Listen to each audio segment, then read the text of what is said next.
तो बच्चों, आज हम देखेंगे हिस्ट्री का कुछ इंपॉर्टेंट क्वेश्चन क्लास 10 का।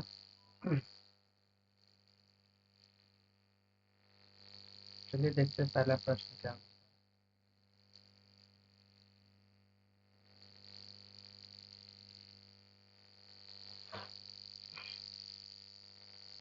What steps did the French revolutionaries take to create a sense of collective identity among the French people? मतलब क्या फ्रांसीसी लोगों के बीच सामूहिक पहचान की भावना पैदा करने के लिए फ्रांसीसी क्रांतियों ने क्या कदम उठाए, है ना। अब वो क्या रहा है कि जो फ्रांसीसी लोग, है ना, फ्रांसीसी लोगों के बीच एक सामूहिक पहचान की भावना क्रिएट करने के लिए फ्रेंच रिवॉल्यूशनर क्या किए, फ्रांसीसी क्रांतिकारी क्या किए। देखिए, पहला क्या था, आइडिया ऑफ ला पार्टे, है ना, एंड द लेसेट्यून, emphasizing the notion of a united community enjoying equal rights under a constitution, है ना। फ्रांसीसी क्रांतिकारियों ने फ्रांसीसी लोगों के बीच सामूहिक पहचान की भावना पैदा करने के लिए बहुत सारे महत्वपूर्ण कदम उठाए, जिसमें से एक था पहला ला पार्टे और ला सेक्शन, है ना। ला पार्टे मतलब होता है पृष्ठभूमि, है ना, फादरलैंड, और ला सेक्शन मतलब होता है सिटीजन यानी नागरिक के विचार एक संयुक्त समुदाय के मोहन को एक संविधान के तहत समान अधिकारों का आनंद लेने पर जोर देते हैं, है ना। मतलब ये बोला कि सभी लोगों को इक्वल राइट्स हैं, है ना, according to constitution. New French flag a tricolour replace the royal standard. A new French flag a tricolour replace the royal standard मतलब क्या कि शाही मानक एक स्थान, है ना, एक नया फ्रांसीसी ध्वज तिरंगे ने ले लिया। ठीक है, जो पहले से जो रॉयल स्टैंडर्ड एक ट्राई कलर का सिंबल था फ्लैग वाला, उसके स्थान पर रिप्लेस कर दिया गया क्या, न्यू फ्रेंच फ्लैग को, है ना, यानी न्यू फ्रेंच फ्लैग को भी लाया गया। तीसरा क्या है, the E state general was rename, है ना, the national assembly and was elected by a group of active citizen. मतलब क्या कि ई स्टेट जनरल का नाम बदलकर, है ना, राष्ट्रीय असेंबली कर दिया गया, है ना, और सक्रिय नागरिकों के एक समूह द्वारा चुना गया। आप लोग फ्रेंच रेवोल्यूशन पढ़े होंगे, उस समय दो टाइप के सिटीजन होते थे, एक एक्टिव सिटीजन और दूसरे कौन से, पैसिव सिटीजन, है ना। एक्टिव सिटीजन को ही क्या आपसे वोट देने का और हाँ इलेक्शन में लड़ने का क्या था, अधिकार, समझेगा। तीसरा क्या बोल रहा है, new hams oath and matters connoted in the name of a nation, राष्ट्र के नाम पर नए भजन, शपथ और शहीदों का स्मरण किया गया। तो दिक्कत, central administrative system made uniform laws for the entire nation. मतलब एक केंद्रीय प्रशासनिक प्रणाली ने पूरे राष्ट्र के लिए एक समान कानून बनाया, है ना, यानी एक ऐसा प्रशासनिक, यानी एक ऐसा एडमिनिस्ट्रेशन जो पूरे नेशन के लिए एक यूनिफॉर्म लॉ क्रिएट करे और मेड करे, discouraging the regional dialects and promoting French as a common language of a nation. मतलब क्या बोल रहा है कि क्षेत्रीय बोलियों को प्रोत्साहित करना और राष्ट्र की सामान्य भाषा के रूप में फ्रेंच को बढ़ावा देना। ठीक है, लोग क्या कर रहे थे, क्रांतिकारी क्या कर रहे थे, जो फ्रेंच भाषा था उसको ज़्यादा बढ़ावा दे रहे थे, है ना। तो ये पांचों पॉइंट क्लियर हुआ। पहला पॉइंट क्या बोल रहा है कि ला पेट्रो और ला सेटियन का जो राइट था उसको लाया गया, और उसके बाद न्यू फ्रेंच फ्लैग को दिखाया गया, लाया गया। उसके बाद ई स्टेट जनरल का नाम चेंज करके नेशनल असेंबली रख दिया गया। न्यू हैम्स ओथ मेथड्स कॉमेटेड लाया गया, है ना, नया शपथ, गाना। उसके बाद सेंट्रल एडमिनिस्ट्रेटिव सिस्टम एक यूनिफॉर्म लॉ बनाया। उसके बाद फ्रेंच लैंग्वेज को ज़्यादा बढ़ावा दिया गया, है ना। तो ये सारे क्या स्टेप्स थे जो फ्रेंच रेवोल्यूशनरी द्वारा किए गए थे एक कलेक्टिव आइडेंटिटी बनाने के लिए पूरे फ्रांस में, समझे। देखिए, अगला क्वेश्चन क्या बोल रहा है, why did nationalist tension emerge in the Balkan, है ना। Why did nationalist tension emerge in the Balkan मतलब क्या, बाल्कान में राष्ट्रवादी तनाव क्यों उभरा, है ना, बाल्कान में राष्ट्रवादी तनाव क्यों उभरा।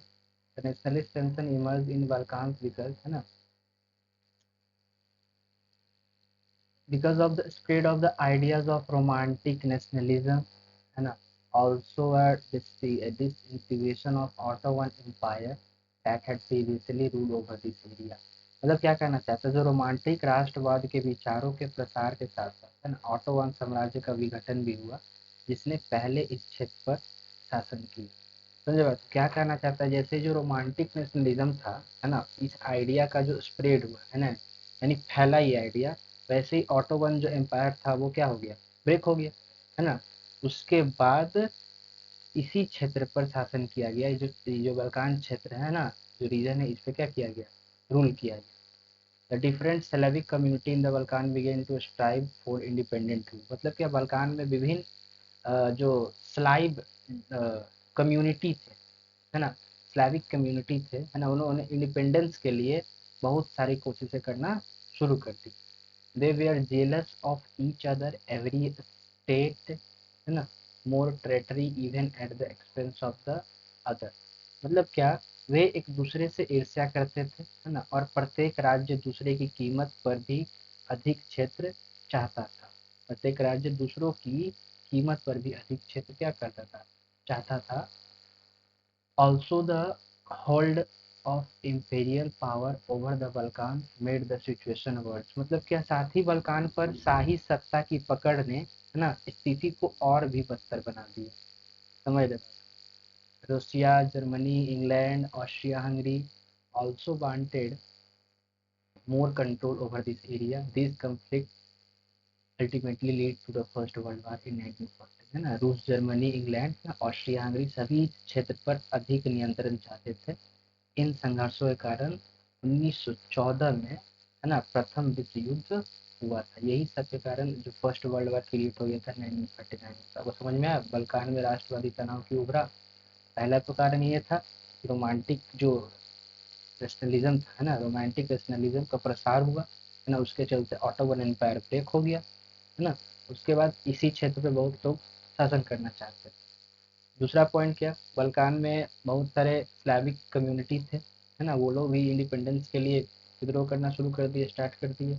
तीसरा क्या, वे एक दूसरे से ईर्ष्या करते थे, यहाँ के जो लोग थे एक दूसरे से क्या करते, ईर्ष्या करते थे, और हर कोई एक दूसरे के टेरिटरी पे क्या करना चाहता था, कब्जा करना चाहता था।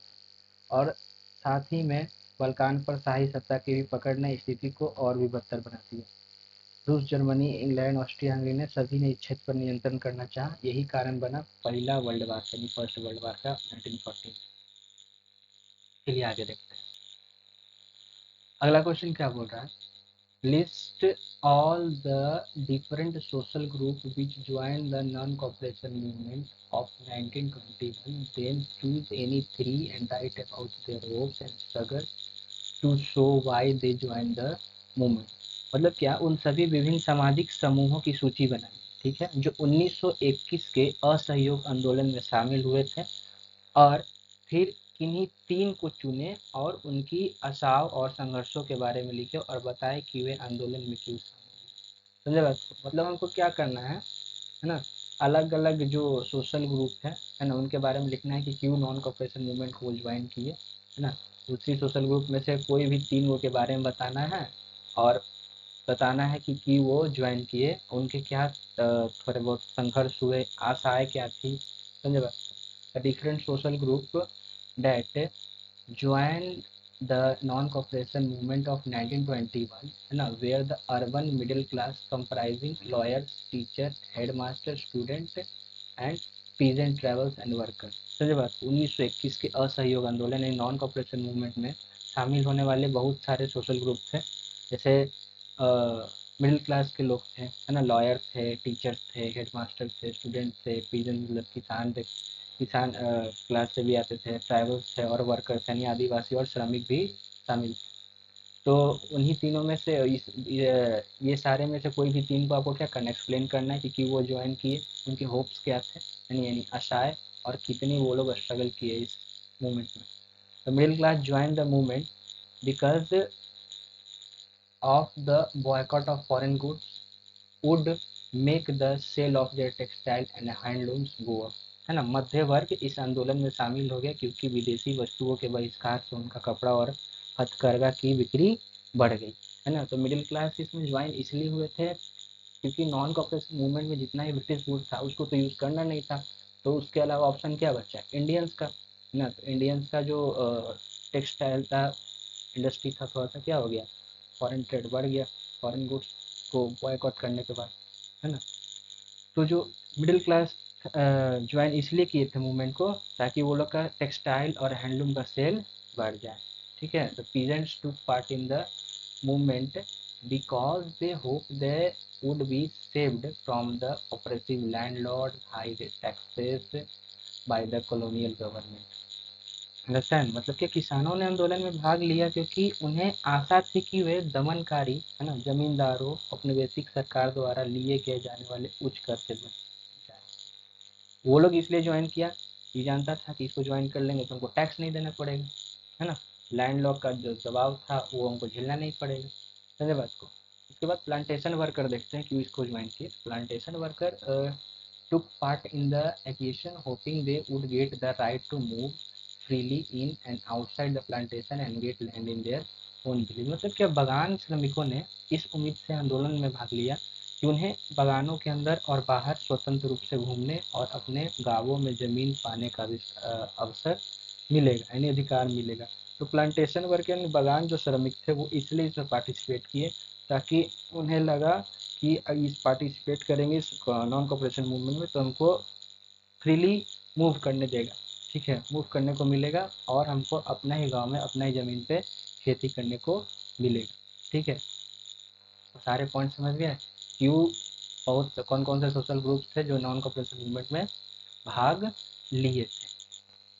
तो उसके तीन कोई भी तीन के बारे में एक्सप्लेन कर देना, यहाँ पे मिडिल क्लास, पीजेंट और प्लांटेशन वर्कर के बारे में एक्सप्लेन किया गया। देखिए आपको एक बात क्लियर बता देते हैं, जितना भी क्वेश्चन है उसको रटने की आवश्यकता नहीं है, उसको समझ लीजिए, फिर अपने शब्दों में भी वहाँ जाके लिख सकते हैं, तो ऐसा नहीं है कि रटना है। चौथा क्वेश्चन क्या बोल रहा है, how the First world war help in the growth of the national movement, how the First world war help in the growth of the national movement, कि फर्स्ट वर्ल्ड वार कैसे मदद किया, है ना, इंडियन नेशनल मूवमेंट में। देखते हैं पहला पॉइंट क्या बोल रहा है, during the First world war British army conduct forced requirement for the rural area in India, यानी पहला वर्ल्ड वार के समय ब्रिटिश आर्मी जो थी जबरदस्ती, है ना, लोगों को सेना में भर्ती कर रही थी, समझे बात को। उसके बाद क्या बोल रहा है कि finance the defence expenditure, high custom duty and income taxes were imposed, है ना। क्या बोल रहा है कि रक्षा व्यय को पोषित करने के लिए उच्च सीमा शुल्क और आयकर लगाया गया, यानी जितना भी डिफेंस से रिलेटेड सामान था उस पर बहुत सारा टैक्सेस लगाया गया, है ना, कस्टम ड्यूटी लगाया गया, समझे बात।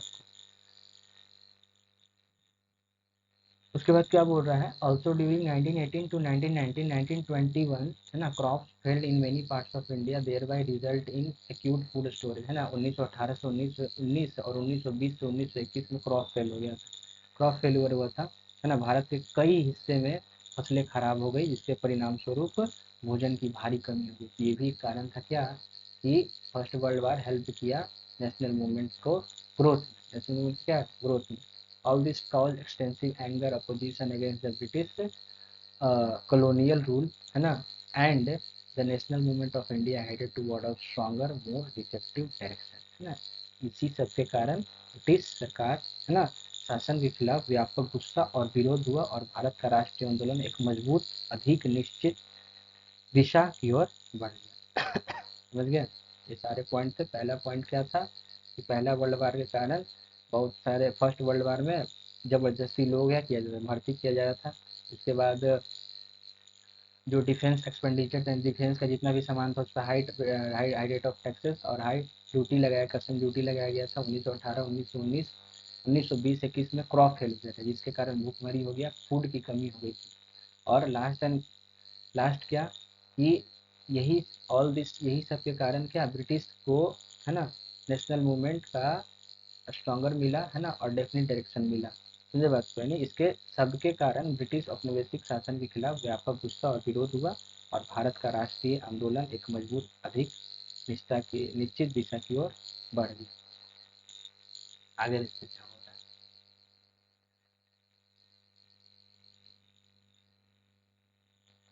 आगे बोल रहा है why did some people in 18th century Europe think that print culture would be bring alignment and despotism. क्या बोल रहा है कि 18वीं सदी के यूरोप में कुछ लोग ऐसे क्यों सोचा कि मुद्रण यानी जो प्रिंट कल्चर है ना, एनलाइनमेंट लाएगी और निरंकुशता को समाप्त करेगी।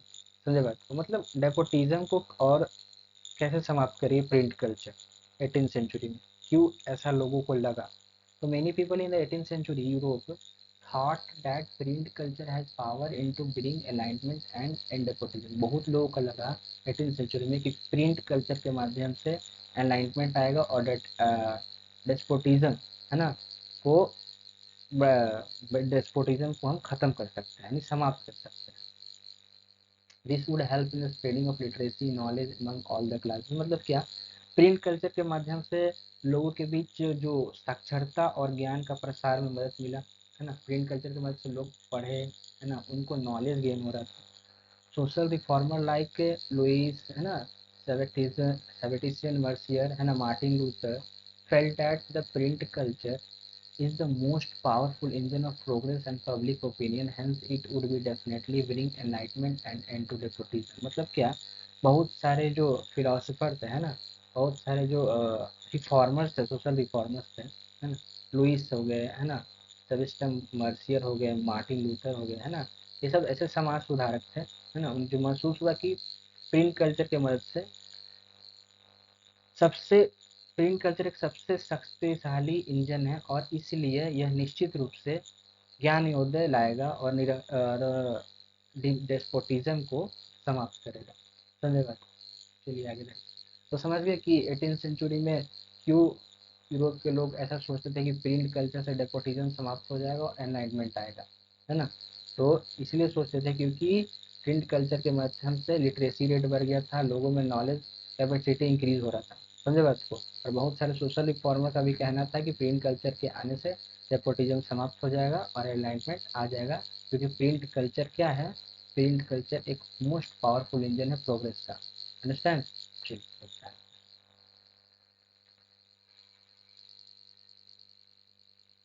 बात क्या बोला, explain how print culture assisted the growth of nationalism in India. अब print culture nationalism in India के ग्रोथ में कैसे मदद की। देखिए, तो बहुत सारे वे था। पहला क्या था कि through vernacular press oppressive method of colonial rule were reported है ना। वर्नाकुलर प्रेस के मदद से जितना भी ऑपरेसिव मेथड है ना कॉलोनियल रूल का, वो रिपोर्ट किया जा रहा था है ना, लोगों के सामने आ रहा था। समझे बात को, यानी स्थानीय प्रेस के माध्यम से है ना औपनिवेशिक शासन के दमनकारी तरीकों की सूचना दी गई ना। सबको सूचना मिल जा रही थी कि कौन कौन सा जो ऑपरेसिव मेथड अपना रहा है ब्रिटिश, लोगों को पहले ही पता चल जाता है। किसके मदद से, वर्नाकुलर प्रेस के मदद से। उसके बाद क्या बोल रहा है, the miss rule of government and it's incentive and curbing the freedom of press spread the nationalist ideas that demanded freedom of press। क्या बोल रहा है कि सरकार के कुशासन है ना और प्रेस की स्वतंत्रता पर अंकुश लगाने की उसकी पहल ने राष्ट्रवादी विचारों को फैलाया, जिन्होंने प्रेस की स्वतंत्रता की मांग की। समझे बात को। सरकार के जो मिस रूल गवर्नमेंट है ना, आप तो जानते ही है ना, ब्रिटिश हमारे साथ क्या करते हैं, मिस रूल कर रहे थे। तो मिस रूल नहीं करते तो हम लोग ये राष्ट्र क्रांति लाते ही नहीं, करते ही नहीं भारत में। वही सब के कारण क्या हुआ है ना कि लोग और उत्तेजित हो गए है ना और स्वतंत्रता की मांग करने लगे, खास करके प्रेस की स्वतंत्रता की मांग करने लगे। Nationalist feeling and revolutionary ideas were secretly spread by the dailies like the अमृत बाजार पत्रिका, Indian mirror, Kesari, Hindu, the Hindu, Bombay समाचार etc है ना। Through this newspaper, national leaders always try to mobilize public opinion and of Indian masses and unite them for a cause of nationalism। मतलब क्या, राष्ट्रवादी भावनाओं और क्रांतिकारी विचारों को दैनिक समाचार पत्रों जैसे द अमृत बाजार पत्रिका, द इंडियन मिरर, न केसरी, द हिंदू, बॉम्बे समाचार आदि द्वारा गुप्त रूप से फैलाया गया। ठीक है। बहुत सारे ऐसे क्या थे, दैनिक समाचार पत्र थे है ना, जिसके माध्यम से नेशनलिस्ट फीलिंग्स को क्या किया गया, बढ़ावा दिया गया और क्रांतिकारी विचारों को आगे बढ़ाया गया। बहुत सारे समाचार पत्र के माध्यम से, उसमें से बहुत सारे समाचार पत्र में से एक थे अमृत बाजार पत्रिका थे है ना। इंडियन मिरर था, केसरी था, द हिंदू हो गया है ना, बॉम्बे समाचार, और ऐसे बहुत सारे थे। एंड इन्हीं की मदद से क्या कर रहे थे, पत्रों के माध्यम से राष्ट्रीय नेताओं ने हमेशा भारतीय जनता की जनमत को संगठित करने और उन्हें एकजुट करने का प्रयास किया, है ना। ये जितने भी न्यूज़पेपर थे, इसके माध्यम से क्या लोगों के अंदर एकजुटता आई, है ना, यूनिटी क्रिएट हुआ, और लोगों को अंदर राष्ट्रीय भावना, राष्ट्रवाद का भावना और पैदा हुआ। Print culture help in the educating the people who then started being gradually influenced by the reformist and nationalist idea for various Indian leader like Raja Ram Mohan Roy, Subhash Chandra Bose, है ना, तिलक और गांधी जी के विचारों को क्या लोगों के पास प्रिंट कल्चर के माध्यम से पहुंचा, है ना। तो प्रिंट संस्कृति, है ना, यानी प्रिंट कल्चर ने लोगों को शिक्षित करने में मदद किया, है ना, जो धीरे धीरे विभिन्न भारतीय नेताओं जैसे राजा राम मोहन रॉय, है ना, ये सब के सुधारवादी और राष्ट्रवादी विचारों से प्रभावित होने लगे। तो प्रिंट कल्चर कैसे मदद किया growth of nationalism in India में, क्लियर हो गया, है ना। चलिए आगे। The British government decision to abolish the corn law, क्या बोल रहा है, ब्रिटिश गवर्नमेंट, ब्रिटिश सरकार का क्रॉन लॉ खत्म करने का निर्णय, है ना। यहाँ पे होगा वाई डिड, होगा यहाँ पे why did, why the British government decision to abolish the corn law. तो पहला कारण क्या था, है ना, कॉर्न लॉ को खत्म करने का ब्रिटिश सरकार का निर्णय अमेरिका और ऑस्ट्रेलिया से सस्ती कृषि फसलों की आमद थी, समझे बात। यानी ब्रिटिश गवर्नमेंट क्या चाहता था कि अमेरिका और ऑस्ट्रेलिया से सस्ती कृषि फसल ली जाए, है ना। उसके बाद many English farmer left profession migrated into town and city, some went overseas. कई अंग्रेज किसान अपने पेशा छोड़कर कस्बों और शहरों की ओर पलायन कर गए, ये भी एक कारण था कॉर्न लॉ अबॉलिश करने का, समझे बात, कॉर्न लॉ को खत्म करने का। तीसरा क्या कहता है, this indirectly lead to the global agriculture and rapid urbanisation, है ना, परक्विस्ट ऑफ इंडस्ट्रियल ग्रोथ, है ना। इन इससे अप्रत्यक्ष रूप से वैश्विक कृषि और तेजी से शहरीकरण को बढ़ावा मिला, जो औद्योगिक विकास की एक शर्त थी, समझे बात। इसलिए ब्रिटिश गवर्नमेंट ने कॉर्न लॉ को क्या किया, खत्म कर दिया। क्यों खत्म किया, क्योंकि इसके मदद से ऑस्ट्रेलिया और अमेरिका से सस्ती फसल हो जा रही थी। लोग जितने भी इंग्लिश फार्मर थे खेती छोड़ के सब अलग अलग प्रोफेशन में जा रहे थे और पलायन कर दे रहे थे टाउन और सिटी के तरफ, समझे बात। उसके बाद ग्लोबल एग्रीकल्चर में भी इसका बहुत ज़्यादा प्रभाव पड़ा ना, रैपिड अर्बनाइजेशन, इन शहरीकरण शुरू हो गया, गाँव देहात से लोग भागने लगे, समझे बात को, शहर की ओर भागने लगे और इंडस्ट्री में काम करने लगे। इसलिए कौन लोगों क्या कर दिया, समाप्त कर दिया। चलिए आगे देखते हैं। Explain the cause of great depression. देखिए ग्रेट डिप्रेशन का मेन कारण क्या था, तो ग्रेट डिप्रेशन पहले हिंदी में क्या कहते हैं, महामंदी, है ना, क्या कहते हैं इसको, महामंदी कहते हैं। ग्रेट डिप्रेशन को क्या कहते हैं ना, महामंदी कहते हैं। तो 1900, the great depression was the result of many factor, ठीक है। Prosperity in the USA during the 1920 created a cycle of higher employment and income, it lead to rise in the consumption and demand. इसका पहला कारण क्या बना, है ना, great depression का जो पहला कारण क्या बना, 1920 के दशक के दौरान, है ना, जो अमेरिका था, जो कि समृद्ध, है ना, रोजगार और आय का एक चक्र बनाया, है ना, इससे खपत और मांग की वृद्धि हुई, समझे बात को। More investment and more employment created, है ना, tendency of speculation which lead to the great depression of 1929 up to mid 1930। मतलब अधिक निवेश और अधिक रोजगार से सट्टेबाजी की प्रवृत्ति पैदा की, जिसके कारण 1929 से 1929 की 1929 से 1930 के दशक के मध्य तक महामंदी हुई, है ना। उसके बाद क्या हुआ, 1929 में स्टॉक मार्केट क्या हो गया, क्रैश हो गया, समाप्त हो गया। It created panic among investor and depositor who stop investing and depositing, as a result it created a cycle of depression. 1929 में शेयर बाजार क्या हो गया, खत्म हो गया, क्रैश हो गया, समाप्त। तो इससे निवेशकों और जमा करते हैं जो इन्वेस्टर थे और डिपॉजिटर थे, है ना, उन्हें घबराहट पैदा हो, क्या होगी, घबराहट पैदा होगी, है ना। अब स्टॉक मार्केट अचानक से गिर जाएगा तो घबराहट तो पैदा होगा ही, समझे बात। तो इसका परिणाम क्या निकला है ना कि साइकिल ऑफ डिप्रेशन स्टार्ट हो गया है ना, it created a cycle of depreciation. Failure of bank है ना, बैंक भी फेल हो गया। समझे बात, मतलब क्या, बैंकों की भी विफलता है ना। Some of the bank close down है ना, when the people withdraw all their assets leaving them unable to invest है ना। बहुत सारे तो बैंक बंद हो गए है ना, क्योंकि उनसे उनमें के जितने भी जो पैसा जमा किए थे लोग, वो सारे पैसा क्या कर लिए, निकाल लिए है ना, विड्रॉ कर लिए। डॉलर की गिरती कीमत के बावजूद कुछ बैंकों ने उसी डॉलर दर पर लिया गया कर्ज वापस ले लिया है ना। युद्ध पूर्व मूल्य पर पाउंड का मूल्य तय करने की ब्रिटिश नीति में बदलाव से स्थिति और खराब हो गई।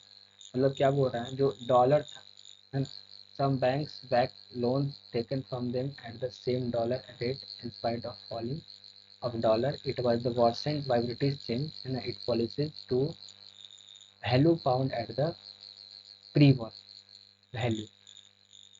मतलब डॉलर की कीमत गिरने के बावजूद भी बहुत सारे बैंक उसी दर पे उसी रेट पे क्या कर लिए, डॉलर से लोन ले लिए। उसे क्या ले लिए, लोन ले लिए है ना। और जो लड़ाई से पहले जो डॉलर का जो पाउंड का जो वैल्यू था है ना, वो बहुत सारे ब्रिटिश नीति कारण है ना, ब्रिटिश के पॉलिसीज कारण और गिर गई। समझे बात, यही सब कारण था ग्रेट डिप्रेशन का। क्लियर है।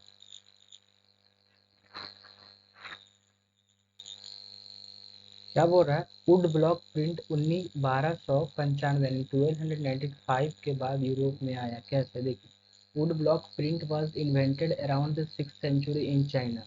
मतलब क्या, वुड ब्लॉक प्रिंट का आविष्कार 6ठी शताब्दी है ना, यानी 16th सेंचुरी में हुआ था है ना।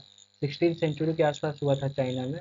उसके बाद it came to Europe along the Marco Polo in 1295। मतलब क्या, ये 1295 में मार्को पोलो के साथ यूरोप आया है ना। इसको यूरोप में कौन लाया, मार्को पोलो लाया।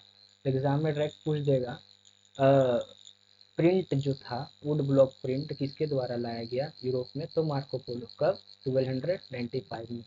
उसके बाद क्या, Marco Polo return to Italy after many years of exploration in China and he brought the knowledge of the wood block print with him on his return। मतलब क्या, चीन में कई वर्षों की खोज के बाद मार्को पोलो इटली लौट आए और अपनी वापसी पर वह अपने साथ वुड ब्लॉक प्रिंट का ज्ञान लेकर आए। समझे बात को। तो ऐसे वुड ब्लॉक प्रिंट आया यूरोप में 1295 के बाद। क्लियर है। चलिए आगे क्वेश्चन देखते हैं, लास्ट क्वेश्चन है ये आज का। Right short notes on the two show what you know about. इस पे शॉर्ट नोट्स लिखना है। देखिए, शॉर्ट नोट्स क्या लिखना है, गुटेनबर्ग पे शॉर्ट नोट्स लिखना है। उसके बाद एरामस आइडियाज ऑफ प्रिंटेड बुक पे शॉर्ट नोट्स लिखना है। उसके बाद क्या बोल रहा है, वर्नाकुलर प्रेस एक्ट पे शॉर्ट नोट्स लिखना है। तो पहले देखते हैं गुटेनबर्ग के, है ना। तो गुटेनबर्ग क्या था, the first printing press by developed by John Gutenberg in 1430 है ना। गुटेनबर्ग क्या था, गुटेनबर्ग पहला प्रिंटिंग प्रेस था जो डेवलप किया गया था जॉन गुटेनबर्ग को 1430 यानी 1430 में डेवलप किया गया था। किसके द्वारा, जॉन गुटेनबर्ग एक व्यक्ति थे ना, John Gutenberg. It was developed from the olive and wine press है ना। इसको कैसे डेवलप किया गया था, यह जैतून और वाइन प्रेस का विकसित रूप है ना। It was developed from the olive and wine press, olive and wine press का ये विकसित रूप था ना, डेवलप्ड फॉर्म था ना। डेवलप क्या था, फॉर्म था by 1448 Gutenberg perfected this system है ना। 1448 में गुटेनबर्ग ने इस सिस्टम को क्या कर दिया था, पूरा कर लिया था। क्या कर लिया था, पूरा कर लिया था। द लीड माउल्ड है ना were used for casting the metal type for the letter of the alphabet. मतलब क्या, शीशों के साँचों का उपयोग है ना, वर्णमाला के अक्षरों के लिए धातु की ढलाई के लिए किया जाता था। क्या किया जाता था, शीशों का जो उपयोग था है ना, वर्णमाला के अक्षरों की धातु की ढलाई के लिए किया जाता था। The first book he was printed Bible है ना, जो गुटेनबर्ग प्रेस था, इसके द्वारा पहला जो बुक प्रिंट किया गया था वो बाइबल था। क्या था, बाइबल था है ना। बाइबल क्या था, ये आप कमेंट बॉक्स में बताइए कि बाइबल कौन सा बुक है ना। He produced 118 copy of Bible in 3 year. 3 साल में जॉन गुटेनबर्ग प्रेस के द्वारा 180 कॉपी बाइबल का प्रिंट किया गया, प्रोड्यूस किया गया, which was much faster by the standard of that time at that time. मतलब क्या, कि जो उस समय के मानकों के हिसाब से बहुत तेज थी, है ना, उस समय के हिसाब से क्या था, बहुत स्पीड था 3 साल में 180 कॉपी करना। इरास्मस आइडिया, देखिए Erasmus idea of printed book, है ना, Erasmus idea of printed book क्या था, Erasmus was the Latin scholar and Catholic reformer, है ना, इरास्मस क्या थे, एक दार्शनिक थे, ठीक है, कौन सा दार्शनिक थे, लैटिन दार्शनिक थे और कैथोलिक सुधारक थे, है ना, रिफॉर्मर मतलब क्या होता है, सुधारक, है ना।